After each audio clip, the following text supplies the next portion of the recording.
Hello traders, I especially welcome you back to the Forex Geek channel. Now, gold trading can seem complicated, yeah, but it does not have to be.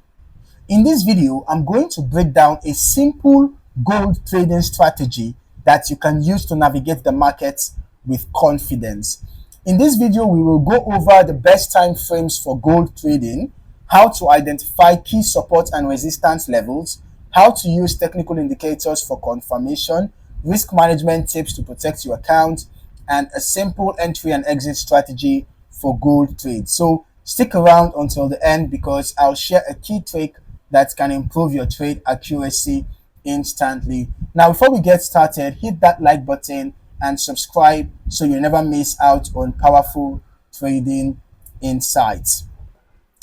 Gold, also known as XAUUSD, is one of the most liquid and volatile assets in the forex market. Okay, it reacts strongly to economic news, interest rates, and market sentiment, making it an excellent asset for traders who understand its movement. Now, here's why gold is a favorite among traders. One, its high volatility. It creates plenty of trading opportunities. And then secondly, it usually has strong trends. Gold often follows clear technical patterns. And then thirdly, it's a safe haven asset. It moves differently from currencies, providing diversification, okay? But to trade gold successfully, you need a simple, effective strategy that helps you avoid noise and focus on high probability setups. Now, one of the most important things in trading gold is choosing the right time frame based on your style. So for swing traders, you can actually use higher time frame. We're going to be employing the multi-time frame and analysis, right? We're going to be employing the multi-time frame approach, yeah, because it's useful. So for a swing trader, you can use the daily chart for your higher time frame analysis, for your overall trend analysis. Then you can use the 4-hour chart to confirm the direction of the trend. Yes, you can use the 4-hour chart to confirm the direction of the trend. Then your 1-hour chart can be used to execute your trade. All right, you can use your 1-hour chart to execute your trade. So once you have done your overall trend analysis on the daily chart, and you can see, of course, we have a clear buy trend, then you can go to the 4-hour chart to confirm your trend direction, and you can see obviously the 4-hour chart confirms that the buy trend is still ongoing, and we are still having a respect of market structure on the 4-hour chart. We can't really exactly point out a notable break of structure on the 4-hour chart. Then you can go to your 1-hour chart and then look for a precise entry point and execute your buy trade. Okay, then for day traders, you can use the 4-hour chart for your key levels and trend direction. Then you can use the 1-hour chart as your mid time frame for spotting trade setups. Then for your lower time frame, you can use the 15-minute chart for precise entries where you look for good trade opportunities and execute your trades. Okay, that's for day traders. Then for scalpers, you can actually use your 1-hour chart to spot the key market structure. Right, you can use the 1-hour chart to spot the key market structure, what exactly is going on at the moment. You can use the 1-hour chart to spot the key market structure. Then your 15-minute chart can be used for your trade setups. Then you can use the 5-minute chart for your lower time frame, meaning you're going to use it for executing your trades, for quick executions. So by analyzing multiple time frames, traders can make more informed decisions and avoid trading against the trend. Now, the next step in this strategy is identifying key support and resistance levels. All right, it is very important. These levels act as barriers where price is likely to react. So here's how to find them. Look at the higher time frames like the daily chart or the 4-hour chart to spot major levels. Okay, spot major levels, major price points where we had rejections. Okay, price points where we had rejections. Mark these areas where price has reversed multiple times. Then use round numbers. You can also use round numbers. Gold often respects whole price levels like 1900, 2000, 2800, 2900, and so on. Then you can check recent highs and lows also. These are natural support and resistance points, okay?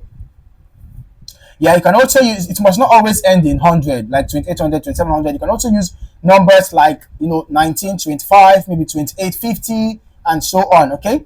Now, once you have marked these levels, use them as targets for entries and exits. To increase accuracy, we also combine support and resistance with a simple indicator setup. The best indicators for gold trading include, but not limited to, the 50 EMA and 200 EMA. All right. Now, the 50 EMA helps identify short-term trends, while the 200 EMA confirms long-term trends. So when the price is above the 200 EMA, gold is in an uptrend. When price is below the 200 EMA, gold is in a downtrend. Then you can also add the relative strength index to the chart, the RSI. When the price is above 70, it shows an overbought condition, meaning a potential reversal could happen. And when the RSI is below 30, it shows an oversold condition, meaning that it's a potential buying opportunity. Then you can also use your Fibonacci retracements. Use it to spot key retracement levels after a strong move, right? After a strong move. The 38.2%, 50%, and 61.8% levels are crucial zones for potential reversals. You can see in this particular example, the reversal happened around the 38.2%. So by combining support and resistance, moving averages, and RSI, you can find high probability trades and avoid unnecessary risks. Now, let's just put everything together into a simple entry and exit strategy for trading gold. Now, the first thing to do is to identify the trend. All right, that is the first thing. The very first thing to do is to identify the trend. So you can use the 200 EMA on the 1 hour chart or the 4 hour chart. If price is above, look for buy opportunities. If price is below, look for sell opportunities. Then next thing is to wait for a pullback. Okay, wait for a pullback. You can use Fibonacci levels or previous support and resistance zones. Okay, look for bullish or bearish candlestick confirmations. Then you confirm with indicators, like you check if the RSI is in an extreme level, whether it's in overbought or it's in oversold. Make sure the trend aligns across multiple time frames, okay? Like maybe the 4 hour chart, 1 minute, maybe 15 minutes chart. We've already talked about the time frame combinations for different traders, swing traders, day traders, scalpers. So depending on the kind of trader you are, just ensure that the trend is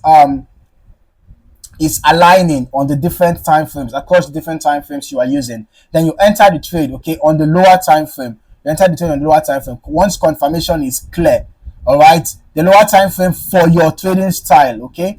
Then you place a stop loss below support for a buy trade or above resistance for a sell trade. All right, then you can set your take profit at the next key level. Okay, for a buy trade you can use significant resistance zones. For a sell trade you can use significant support zones. All right, or you can use trailing stops to lock in gains if price keeps moving in your favor. Now, following this method ensures higher accuracy and better trade management. So, do you trade gold? What strategy works best for you? Let me know in the comments below. If this video helped you, don't forget to smash that like button and make sure to subscribe to the channel and turn on notifications so you never miss out on more trading insights like this.